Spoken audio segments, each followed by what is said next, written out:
Bitta mana shu smuzi kuniga 2 kilolab ham ozdiradi. Agar har kuni kechasi uyqu oldidan 1 stakandan ichib yotadigan bo'lsangiz, uxlayotganingizda ham sizni ozdiradi, yog'laringizni eritadi. Sababi ichida kivini postini artmasdan solganmiz, ichki yog'larni eritishga, metabolizmni yaxshilashga va ishtahani pasaytirishga yordam beradi. Ozdiruvchi ichimlik smuzilar ichida top 1-o'rinda turadigan aynan shu smuzini albatta tayyorlab ko'ring, chunki tarkibidagi kivi po'stlog'i bilan birga solingani uchun yana ham tez vazn tashlashingizga yordam beradi.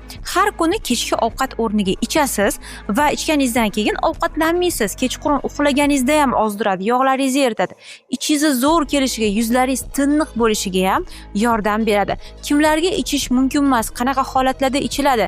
Necha kun ichiladi? Buni ichganda qanaqa ovqatlanish kerak? Agar shu savollaringizga javob topmoqchi bo'lsangiz, hozirroq kommentariyada 12 raqamini yozib qoldiring. Men bu smuzi bilan birgalikda to'g'ri ovqatlanib ozish bo'yicha sizga to'liq ma'lumotlarni jo'nataman.